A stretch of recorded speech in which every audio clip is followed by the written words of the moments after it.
शाहजेब खानजादा साहब ने इस वक्त हमें ज्वाइन किया है। शाहजेब खानजादा साहब, इससे पहले आपकी ही खबर थी इस हवाले से कि कोई बड़ी डील हो सकती है और मामला पॉजिटिविटी की तरफ जाते दिखाई दे रहे हैं और अभी ये एक बड़ी पॉजिटिव स्टेटमेंट अमेरिकन प्रेसिडेंट की तरफ से आई है कि पाकिस्तान के वज़ीर आज़म और फील्ड मार्शल की जो गुफ्तगू है, जो उनकी तरफ से जो बात की गई है, उसको ये कंटिन्यू कर रहे हैं और फिलहाल सीज फायर को कंसीडर किया जा रहा है कि ये कंटिन्यू रहेगा। क्या कहना चाहेंगे? ये बड़ी आम बात है क्योंकि ज़ाहिर खतरा पैदा हो गया था। अब से थोड़ी देर पहले ट्रंप के इस पोस्ट से पहले मार्केट से एंटिसिपेट करने लगी थी कि जंग दोबारा शुरू होने वाली है। ऑयल प्राइसेस जो हैं अभी थोड़ी देर पहले $5 से $6 ऊपर थी। ब्रेंट एक दफा फिर $100 फी बैरल से ऊपर चला गया था। अमेरिकन मार्केट तकरीबन 300 पॉइंट्स माइनस हो गई थी और फिर ये पोस्ट आती है और हमें मार्केट्स में एक रिकवरी नजर आती है। यानी मार्केट्स बहुत ज्यादा एंटिसिपेट कर रही थी कि दोनों मुमालिक जंग की तरफ जा रहे हैं। अब ट्रंप का ये सीज फायर को एक्सटेंड करने का जो कम से कम बयान है, ये एक बहुत बड़ी डेवलपमेंट है। पाकिस्तान की तरफ से दो कोशिशें हो रही थी जी, और जो हमें इत्तला सामने आ रही थी, हमने अपने प्रोग्राम में भी बताई, जिनमें से एक ये कोशिश थी कि किसी भी तरीके से डेवलपमेंट हो जाए और ईरान और अमेरिका मुज़ाकरात की मेज पर बैठ जाए। अमेरिका की तो पूरी सिक्योरिटी टीम्स और सब आई हुई हैं। अब तो खुद अमेरिकी मीडिया रिपोर्ट कर रहा था कि जेडी वेंस जो है वो मंडे को भी कल निकल सकते थे, मगर वो इसलिए नहीं निकले वहां से क्योंकि ईरान की तरफ से ग्रीन सिग्नल नहीं मिला और फिर कुछ मिक्स्ड सिग्नल्स भी ईरान की तरफ से आ रहे थे। आज भी तैयारी थी मगर आज भी बात नहीं बनी। पाकिस्तान ईरान को भी कन्विंस कर रहा था कि किसी तरीके से बात आगे बढ़े। पाकिस्तान अमेरिका को भी कन्विंस करने की कोशिश कर रहा था कि वो कुछ फ्लेक्सिबिलिटी दिखाएं ताकि ईरान की लीडरशिप के पास इतनी तो फेस सेविंग हो, क्योंकि उन्होंने स्टेट ऑफ हॉर्मुज़ खोली और ट्रंप ने नेवल ब्लॉकेड कर दिया था। तो सदर ट्रंप आज शाम तक भी ये दावा कर रहे थे वो किसी सूरत एक्सटेंड नहीं करेंगे सीज फायर को और जंग दोबारा शुरू हो सकती है, इसलिए बेहतर है कि ईरान मान जाए। और पाकिस्तान पूरी कोशिशें कर रहा था कि दोनों मुमालिक कतई तौर पर जंग की तरफ ना जाएं बल्कि मुज़ाकरात की मेज की तरफ आए, और मुज़ाकरात की मेज इस्लामाबाद में लगनी थी। तो पाकिस्तान की एक कोशिश कामयाब हुई है जिसमें सदर ट्रंप खुद ही क्रेडिट दे रहे हैं पाकिस्तान को, पाकिस्तान के वज़ीर आज़म को, पाकिस्तान के फील्ड मार्शल को, कि दुनिया दोबारा जंग की तरफ जाती और कल पूरी मार्केट्स में ब्लड बात होता, इसके अलावा तबाही होती, ज़ाहिर है ईरान के ऊपर हमले होते, ईरान जवाबन मशरिक वस्ता के मुमालिक पर हमले करता, अगर स्टेट ऑफ हॉर्मुज़ बंद रहती तो बाबुल मंदब के बंद होने का खतरा पैदा होता। तो एक बहुत बड़ी तबाही जो कि आ सकती थी अब से चंद घंटों बाद, और जिसमें इसराइल फिर एक स्पॉइलर का किरदार अदा कर सकता था, उसका पूरा फायदा उठाते हुए लबनान में सीज फायर की खिलाफ वर्जियां करता या और आग भड़काने की कोशिश कर सकता था। तो वो पाकिस्तान की कोशिशों से जो पहली तबाही है वो रुक गई है और बड़ी तबाही है वो रुक गई है। और जाहिर है पाकिस्तान की अगली कोशिश ये है कि जंग की तरफ नहीं गए हैं तो मुज़ाकरात की मेज की तरफ दोनों मुमालिक आए, दोनों ही फ्लेक्सिबिलिटी दिखाएं। अब ट्रंप खुद अपनी ट्वीट में, इस पोस्ट में, सोशल मीडिया पोस्ट में जो उन्होंने सोशल पे क्या ये इंदिया दे रहे हैं कि जो गवर्नमेंट ऑफ ईरान है वो सीरियसली फ्रैक्चर्ड है, जिसकी वजह से अभी कहा गया है कि हमसे शहबाज शरीफ ने कहा, फील्ड मार्शल ने कहा कि हम अपना अटैक ना करें जब तक कि देयर लीडर्स जो है वो रिप्रेजेंटेटिव हैं वो एक यूनिफाइड प्रपोजल के साथ नहीं आ जाते। मगर मसला ये है कि अगर आयतुल्लाह अली खामनाई की शहादत के बाद ईरानी क़यादत में अगर कुछ तकसीम पाई भी जाती है तो जो सदर ट्रंप करते हैं वो तो उस तकसीम को और बढ़ावा देते हैं, वो तो जो मुज़ाकरात की हामी लीडरशिप है उसे और कमजोर कर देते हैं। जब मुज़ाकरात की हामी लीडरशिप स्टेट ऑफ हॉर्मुज़ खोलने का सोशल मीडिया पर पोस्ट करती है और ट्रंप उसके जवाब में नेवल ब्लॉकेड कर देते हैं कि बाकी दुनिया के जहाज गुजरेंगे और ईरान के नहीं गुजरेंगे, तो ट्रंप तो मुज़ाकरात की राह हमवार नहीं कर रहे होते बल्कि मुज़ाकरात की राह में रुकावटें डाल रहे होते हैं। और अगर कोई जो लीडरशिप है उसमें इख्तिलाफ पाया जाता है तो उस इख्तिलाफ को कम नहीं कर रहे होते बल्कि उस इख्तिलाफ को बढ़ा रहे होते हैं। मुज़ाकरात की हामी लीडरशिप को मजबूत नहीं बना रहे होते बल्कि उसको कमजोर कर रहे होते हैं। तो बहरहाल पाकिस्तान की भरपूर कोशिशों से दुनिया दोबारा। शाहजेब साहब, आपकी इसी बात में ये भी इंक्लूड कीजिएगा कि अभी का जो ये जो स्टेटमेंट है इसमें भी उन्होंने ये तो ऐलान किया है कि सीज फायर को कंटिन्यू कंसीडर किया जाए, लेकिन साथ ही उन्होंने जो ब्लॉकेड है उसे भी कंटिन्यू करने का कह दिया, जो कि असल डेडलॉक है ईरान के यहाँ पर आने या ना आने के हवाले से, क्योंकि उन्होंने तो इसी ब्लॉकेड को मशरूत कर दिया है इस मुज़ाकरात में शामिल होने या ना होने से। तो यही एक मसला है कि जब सोशल मीडिया पर सदर ट्रंप जो है वो जंग चाहते हैं कि अगर बैटल फील्ड पे नहीं भी हो रही है तो सोशल मीडिया पर मैं जंग जारी रखूं। एक बयान में वो जब ये कहते हैं कि मैं सीज फायर एक्सटेंड कर रहा हूं तो उन्हें ऐसा लगता है कि जैसे बयान लिखते लिखते ये एहसास होने लगता है कि मैं अपने वोटर सपोर्टर की नजर में कमजोर दिख रहा हूं। तो उस बयान का इख्तिताम करते करते वो नेवल ब्लॉकेड का जिक्र कर देते हैं जो कि उन्होंने किया, और साथ में ये भी कह देते हैं कि हम रेडी हैं और मुकम्मल तौर पर तैयार हैं। एक धमकी साथ लगा देते हैं अगर कोई अच्छी बात करते हैं तो उसके साथ एक मनफी बात कर देते हैं, क्योंकि उन्हें लगता है कि उनकी एक पोस्ट से उनका वोटर सपोर्टर उन्हें जज कर रहा होता है, या फिर मार्केट तो हमने देख लिया कि किस तरीके से मूव कर रही होती हैं। अगर नेवल ब्लॉकेड का जिक्र ना भी करते तो भी बात चल सकती थी, मगर उन्हें करना था। और सदर ट्रंप इसी तरीके से कभी मुज़ाकरात का माहौल बनाते हैं और कभी उस माहौल को तबाह कर देते हैं, और फिर तबाही तो जंग के जरिए जो फेरी है वो सबने देखी है। राइट अच्छा, अब वही वाली बात है कि इससे पहले भी जितने भी बयानात हैं, माजी की बात की जाए या फिर करंट ये 40 दिनों के दौरान जो भी अमेरिकी सदर के बयानात हैं, उसमें एक तरफ वो कहते हैं कि जंग जल्द ख़त्म होने वाली है, होप दे देते हैं, और उसके बाद जो नेगोशिएशंस हैं उनमें एक धमकी आमेज लहजा वो लाजमी उनका शामिल हो जाता है। रीसेंट बयानात के अंदर भी वो कह रहे हैं कि ईरान को मुज़ाकरात करने चाहिए, और उसके साथ ही वो कहते हैं कि उनको मुज़ाकरात करने ही होंगे, अगर वो मुज़ाकरात नहीं करते तो फिर उन पर दोबारा से बमबारी की जाएगी। यानी धमकी आमेज ले जाए एक तरफ होता है, और दूसरी तरफ वो कहते हैं कि हम बड़े गुड फेथ के साथ मुज़ाकरात करना चाहते हैं। देखिए जी, जो मसला ये है कि ट्रंप का सिर्फ हर दूसरे दिन बयान नहीं बदलता, एक ही दिन में बदल जाता है। उन्होंने आज ही के एक दिन में ईरान को धमकी भी दी है, और ये भी कहा है कि ईरान से मैं ओबामा के से बेहतर डील करूंगा, और डील बहुत जल्द होने वाली है। मगर फिर ये भी कहा कि शायद जंग होने वाली है। उन्होंने चाइना की तारीफ भी कर देते हैं, और चीन पे एक इल्जाम भी लगा दिया कि चीन की तरफ से तोहफे जा रहे थे, जो कि हथियार को वो इंडिया दे रहे थे, कि हमने एक शिप पकड़ा है जो कि चीन हथियार दे रहा था और सप्लाई कर रहा था ईरान को। कभी वो ब्लॉकेड को एक सक्सेस करार देते हैं, और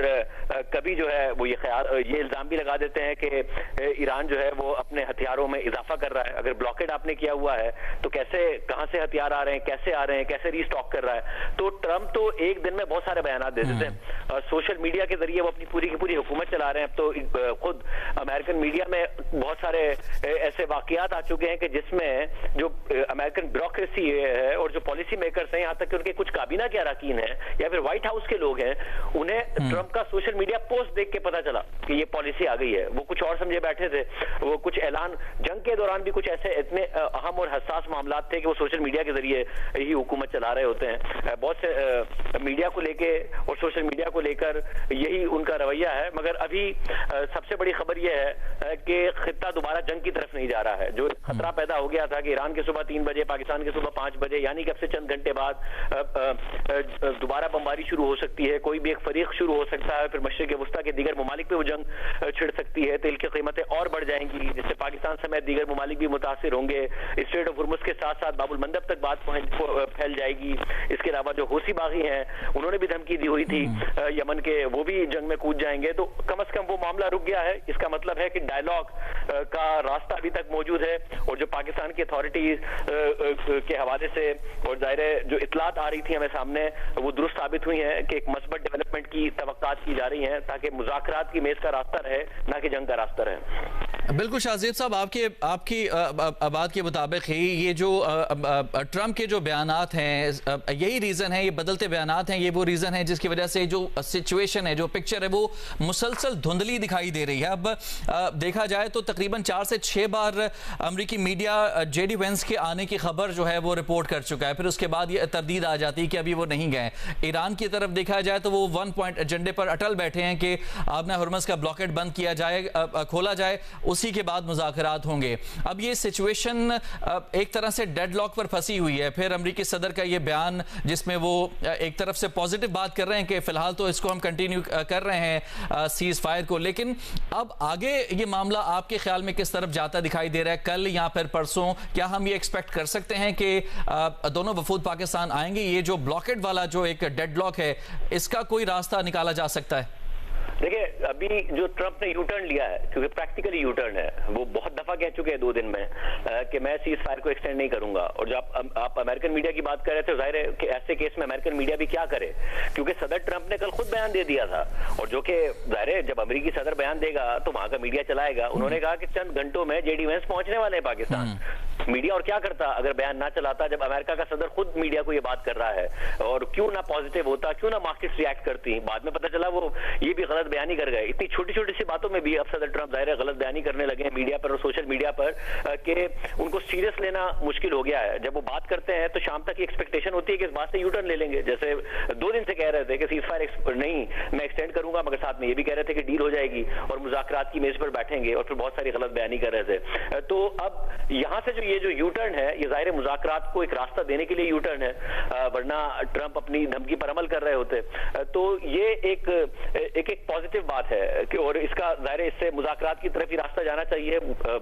ये एक अलग बात है कि दोनों ममालिक की तरफ से, खासतौर पर सदर ट्रंप की तरफ से एक अलग सोशल मीडिया पर लड़ाई शुरू हो जाए या फिर ऐसे इकदाम शुरू हो जाए कि जिसकी वजह से दोनों जंग की तरफ जाएं। पाकिस्तान की कोशिश पूरी है, ये सीज फायर को तौसी कराने में पाकिस्तान का बहुत बड़ा किरदार है। क्या हम इमेजिन कर सकते थे अब से 1.5-2 महीने पहले कि अमेरिकी सदर ट्रंप पाकिस्तान की क़यादत की बार बार तारीफें कर रहे होंगे, ईरान की क़यादत भी पाकिस्तान की तारीफें कर रही होगी, कतर जो मुज़ाकरात में चाहे वो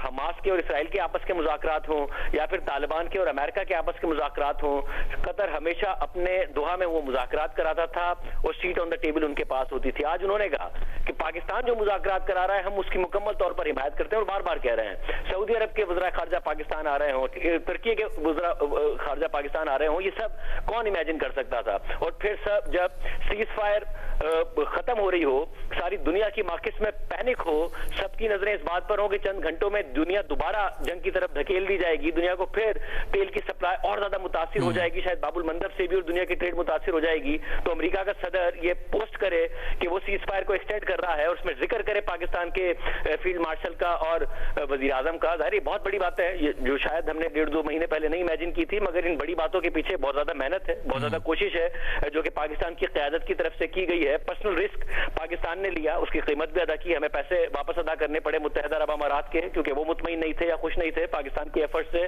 और मगर मुबैना तौर पर और फिर हमें नजर आया कि सऊदी अरब ने हेल्प की, क्योंकि वो मुतमईन और खुश था कि पाकिस्तान अमन के लिए आगे बढ़ रहा है और हमें $3 अरब दिए। तो रिस्क बहुत लिया गया पाकिस्तान की तरफ से, जिसमें बहुत कुछ स्टेक पर डाला गया, जिसकी कुछ कॉस्ट भी हमने पे की, मगर उसके नताइज ये जरूर निकल रहे हैं कि पाकिस्तान की जितनी हेडलाइंस लग रही हैं वो अमन के लिए लग रही हैं। इस वक्त एज ऑफ नाउ कोई भी इंटरनेशनल चैनल उठा के देखें, उस पर इस वक्त ट्रंप का ये सोशल मीडिया पोस्ट है जिसमें पाकिस्तान का जिक्र है, पाकिस्तान की क़यादत का जिक्र है और ये जिक्र है कि दुनिया में एक दफा फिर जो सीज फायर एक्सटेंड हुआ है और अब जंग की तरफ दुनिया नहीं गई है, उसमें पाकिस्तान की कोशिशों का कितना किरदार है।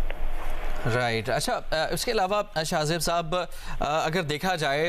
मजमूई तौर पर तो बॉल तो अभी भी ट्रंप के कोर्ट में दिखाई दे रही है, क्योंकि ईरान ने तो लचक दिखाई, हुर्मुज़ खोली, बहुत सारी चीज़ों के ऊपर एग्री किया, फिर इन मुज़ाकरात के हवाले से ये मुतालबा किया कि एक प्रॉपर फ्रेमवर्क बनाया जाए, ब्लॉकेट को खोला जाए। लबनान की जो जंग बंदी है उससे पहले आ गए गुफ्तगू के लिए। अब ऐसा क्यों लग रहा है कि ट्रंप शायद किसी कंफ्यूजन का शिकार हैं, या फिर क्या ये कहा जा सकता है कि for any reason time buy किया जा रहा है? देखिए, कंफ्यूजन का शिकार तो ट्रंप हैं, और ये तो अब जो वॉल स्ट्रीट जर्नल की भी स्टोरी है वो इस हद तक कंफ्यूजन का शिकार हैं और इतने इराटिक उनका बिहेवियर है कि जब 2 पायलट F-15 तैयारा मार गिराया ईरान ने और 2 पायलट या 2 ऑफिसर, एक पायलट और एक ऑफिसर ईरान के अंदर मौजूद थे जब उन्होंने इजेक्ट किया जहाज से, तो उनका जो रेस्क्यू मिशन था उसकी पूरी इंफॉर्मेशन खुद पेंटागन और दीगर इदारे नहीं दे रहे थे सदर ट्रंप को, बल्कि उनको कुछ इंफॉर्मेशन दी जाती थी क्योंकि सदर ट्रंप चीख रहे थे, इराटिक उनका बिहेवियर था और वो डरे हुए थे कि ट्रंप कोई और ऑर्डर ना दे दे। और अमेरिकी सदर बहुत मजबूत होता है, उसके पास बहुत सारा इख्तियार होता है, तो इस बात से डरे हुए थे कि अगर वो कोई नया ऑर्डर दे देंगे तो पूरा का पूरा मिशन ना खराब हो जाए। तो सदर ट्रंप का ये जो बिहेवियर है वो इसलिए है कि सदर ट्रंप को किसी बड़ी जंग का तजर्बा नहीं है, और तजर्बा ना होने के साथ साथ उनका एक तजर्बा ये हो गया है उन्हें कि उनको फौरी रिटर्न मिल गया, फौरी तौर पर आउटकम मिल गया जब उन्होंने वेनेजुएला में ऑपरेशन किया और ऑपरेशन करके उनके सदर को उनकी बीवी समेत अगवा करके वो अमेरिका लेके आ गए। यही एक्सपेक्टेशन उनकी ईरान में थी। जो वॉल स्ट्रीट जर्नल की रिपोर्ट है वो ये बताती है कि ट्रंप इस बात पर हैरान रह गए कि ईरान ने एक दिन के अंदर अंदर स्ट्रेट ऑफ हुर्मुज़ बंद कैसे कर दी, यानी वो एक्सपेक्ट ही नहीं कर रहे थे। उन्हें लगता था कि अली खामनाई की शहादत होगी। शाहजेब साहब, अभी हमें